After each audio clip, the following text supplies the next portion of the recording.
त्यांनी पुन्हा एकदा वादग्रस्त वक्तव्य केले। ते म्हणतात रस्त्यावर नमाज पडल्यानंतर मुस्लिमांवर कारवाई होते, कारवाईच्या धमक्या दिल्या जातात, मात्र आता वारकऱ्यांमुळे संपूर्ण रस्ते जाम आहेत, त्याचं काय? नमाज पडायकरता पाक जागा पाहिजे असते आणि ती मस्जिद आहे। पुरुष मस्जिदमध्ये पडतात, महिला घरी पडतात। हिंदू धर्मियांना प्रार्थना करायकरता, बौद्ध धर्मियांना, ख्रिश्चन धर्मियांना त्यांची प्रार्थनास्थळं आहेत। वारकऱ्यांची परंपरा ही शेकडो वर्षाची परंपरा आहे। तुकाराम महाराज, ज्ञानेश्वर माऊली यांच्यापासून त्याच्या पुरातनापासून ती परंपरा आहे।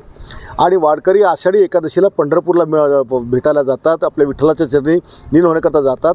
ते रस्त्याने जाणार तर का हवे तोडून जाणार आहेत? त्यांचा मार्ग का आजचा आहे?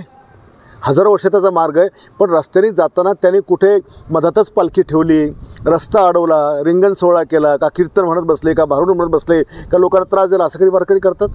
वारकरी म्हणजे एक शिस्तप्रिय नागरिक म्हणून ते त्या ठिकाणी वावरतात आणि त्यांचं ठिकाण ठरलं असतं की गावात गेले की मुक्काम कुठे, तिथे मंदिर, मग पुढचं मंदिर, मग पुढचं, असं करत करत ते आपल्या ठिकाणापर्यंत महिन्याभरामध्ये पोचतात। आणि आजूबाजू मी म्हणतो की फक्त मुस्लिम नमाज रस्त्यावर पडले तर नमाज होते। अरे पण बाबा, ज्यावेळेला गणपती बेकायदेशीर बसवला जातो, त्याची मिरवणूक बेकायदा काढली जाते, शिवजयंती मिरवणूक बेकायदा काढली जाते, तर पोलीस गुन्हे दाखल करतात ना। भारताचा कायदा कोणाला सोडत नाही, पण अशा प्रकारचे स्टेटमेंट करून मुस्लिमांमध्ये हे दाखवायचं की बघा आपल्या धर्मावर किती अन्याय होतो आणि इकडे दुसरा हिंदू धर्माचा द्वेष करायचा, हे जे स्टेटमेंट आज मी करतो याचा थोवा ठिसायला पाहिजे। आणि हा आमदार आहे, पण याचा विकास काहीच नाही आहे।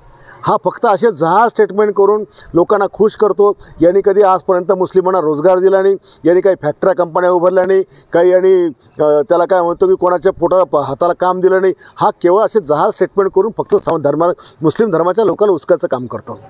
आज भारतामध्ये शांतता आहे, राज्यामध्ये शांतता आहे, लोक एकमेकाच्या धर्माचा आदर करतात।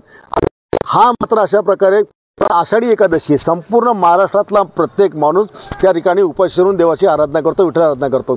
आणि अशा वेळेला हे हरामखोराचं स्टेटमेंट करायचं, याचा अर्थ हिंदू धर्माच्या भावना दाखवायच्या आहेत आणि ठेचलं पाहिजे।